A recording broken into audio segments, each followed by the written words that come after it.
ঢিঙৰ বিধায়ক আমিনুল ইছলামৰ দুঃসাহস এইবাৰ ৰাষ্ট্ৰীয় গীতক অপমান বন্দে মাতৰমক লৈ চূড়ান্ত বিতৰ্কিত মন্তব্য ঢিঙৰ বিধায়ক আমিনুল ইছলামৰ এইজন আমিনুল ইছলামে পেহেলগাম কাণ্ডক লৈ বা অপাৰেশ্যন সিন্দুৰক লৈ বিতৰ্কিত মন্তব্য কৰি ৰঙা ঘৰৰ আলহী হ'বলগীয়া হৈছিল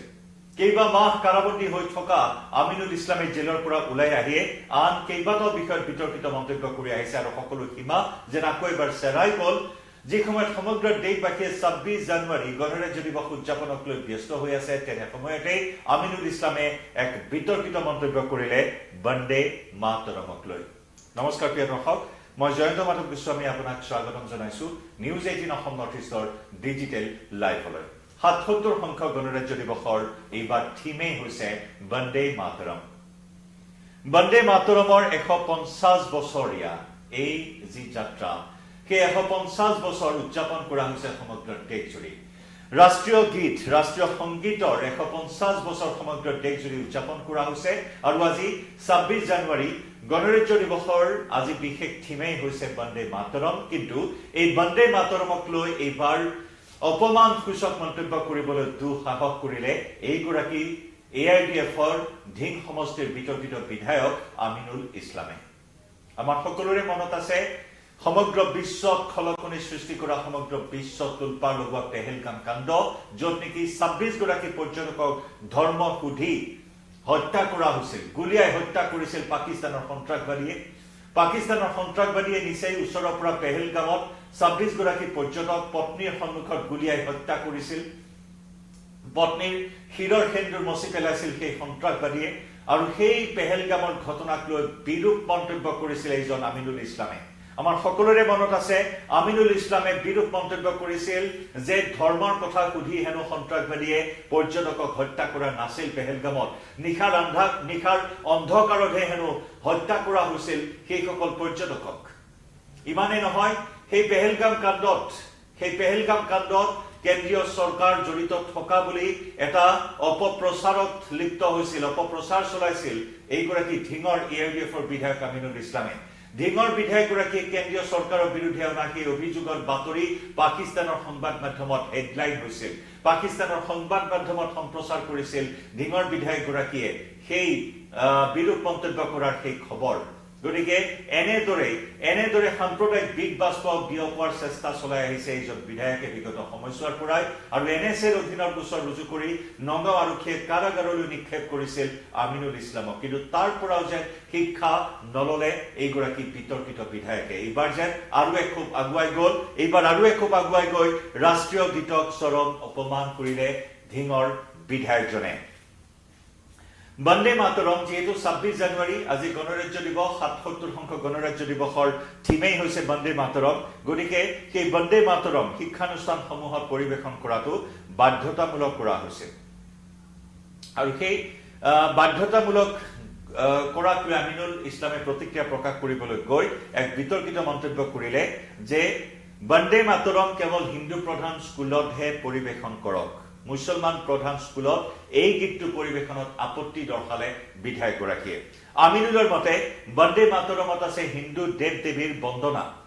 আল্লাহৰ বাদে আন উপাস্যক মানিলে মুছলমানৰ হেনো মহাপাপ হ'ব এনে ধৰণৰ কিছু মন্তব্য কৰিছে আমিনুলে আল্লাহৰ বাদে আন উপাস্যক মানিলে মুছলমানৰ হেনো মহাপাপ হ'ব কাৰণ বন্দে মাতৰম গীতটোত আছে হিন্দু দেৱ দেৱীৰ বন্দনা আৰু সেইবাবে হিন্দু প্ৰধান স্কুলতহে এই গীতটি পৰিৱেশন কৰক এই দাবী কৰিছিল বিতৰ্কিত বিধায়কগৰাকীয়ে ভাৰতীয় সংবিধানৰ মতে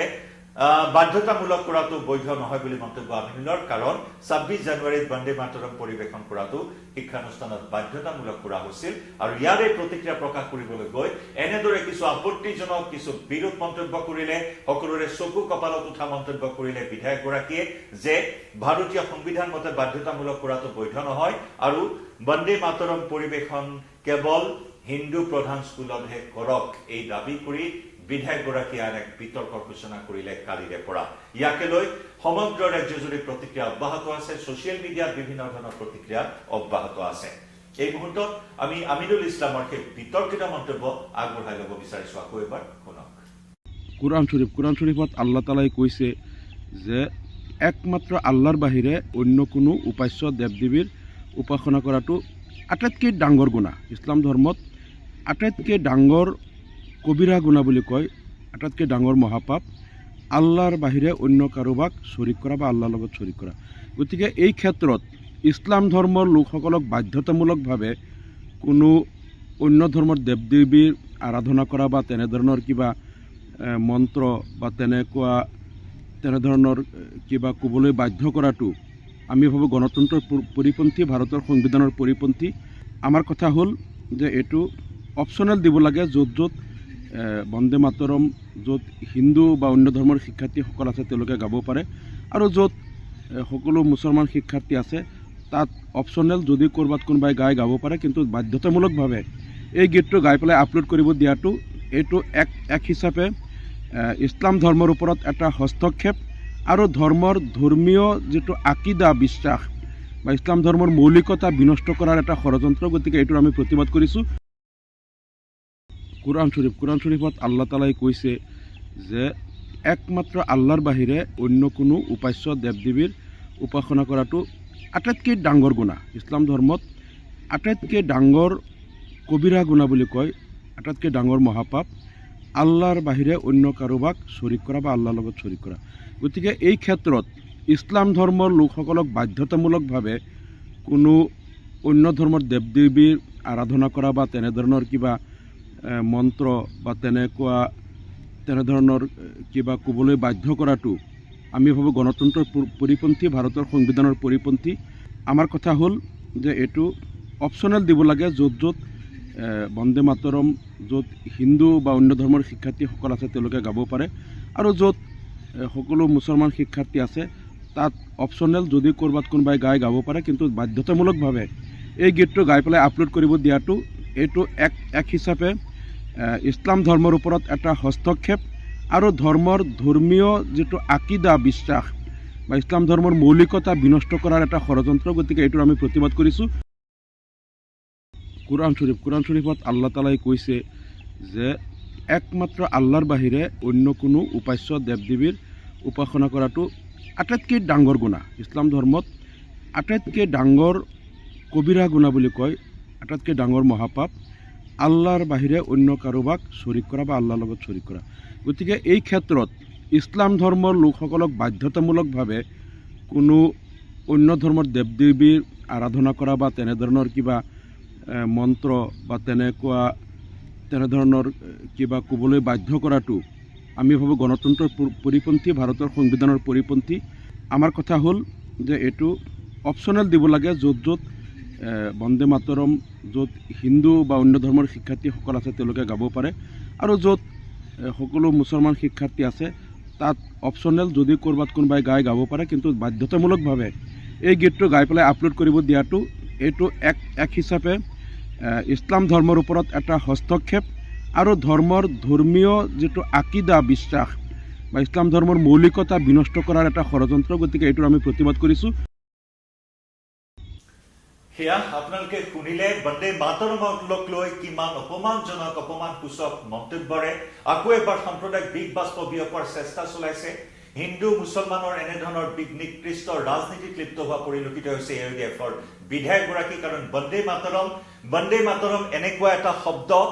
বন্দে মাতৰম হৈছে এটা মন্ত্ৰ, বন্দে মাতৰম হৈছে এটা শক্তি, বন্দে মাতৰম হৈছে এটা সপোন, আৰু বন্দে মাতৰম হৈছে এটা সংকল্প, আৰু বন্দে মাতৰম হৈছে 140 কোটি ভাৰতীয়ৰ আবেগ আৰু স্বাভিমান। এই বন্দে মাতৰমক এনেধৰণৰ বিকৃত, এনেধৰণৰ বিৰূপ মন্তব্য কৰি আকৌ এবাৰ বিতৰ্কৰ সূচনা কৰিলে এইগৰাকী বিতৰ্কিত বিধায়কে, যিনেকি 150 বছৰ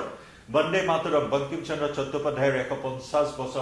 বছৰীয়া এই গীতটি সমগ্ৰ দেশবাসীয়ে উদযাপন কৰি আছে। আৰু তেনে সময়তে এই বন্দে মাতৰমক লৈ সাম্প্ৰদায়িক বিষ বাষ্প বিয়পোৱাৰ চেষ্টা চলাইছে বিতৰ্কিত বিধায়কগৰাকীয়ে। বন্দে মাতৰমৰ মন্ত্ৰই একতা দোলেৰে বান্ধি ৰাখিছে সমগ্ৰ দেশবাসীক। সমগ্ৰ দেশবাসীয়ে শিৰাই উপশিৰাই বৈ থকা এটা শব্দ বন্দে মাতৰম, দুটা শব্দ। গতিকে এই বন্দে মাতৰমক এনেধৰণৰ 26 জানুৱাৰীৰ প্ৰাক্ষণত AIDFৰ বিধায়কগৰাকীয়ে অপমান কৰা বিষয়টোক সকলোৱে গৰিহণা জনাইছে, ধিক্কাৰ জনাইছে, আৰু তীব্ৰ প্ৰতিক্ৰিয়া বৰ্তমানেও অব্যাহত আছে। NSAৰ অধীনত গ্ৰেপ্তাৰ হৈ কাৰাবন্দী হোৱাৰ পিছতো কাৰাবাস খটাৰ পিছতো এইগৰাকী বিধায়কৰ কিন্তু কোনো শিক্ষা নহল বৰং পেহেলগাম কাণ্ড বা অপাৰেশ্যন সিন্দুৰক অপমান কৰি ক্ষান্ত নথকা এইগৰাকী বিধায়কে এইবাৰ বন্দে মাতৰমক অপমান কৰিবলৈ কুণ্ঠাবোধ নকৰিলে গতিকে বিভিন্ন মহলে বিভিন্ন দল সংগঠনে বিতৰ্কিত বিধায়কগৰাকীৰ এই মন্তব্যৰ তীব্ৰ বিৰোধিতা কৰি ইয়াৰ বিৰুদ্ধে বিহিত ব্যৱস্থা গ্ৰহণ কৰিবলৈ চৰকাৰক দাবী জনাইছে প্ৰিয় দৰ্শক কিভাৱে এই বিষয়টোত আপোনাৰ মতামত আগবঢ়াওক কমেণ্ট ছেকশ্যনত লাইভৰ পৰা বিদায় লৈছো ধন্যবাদ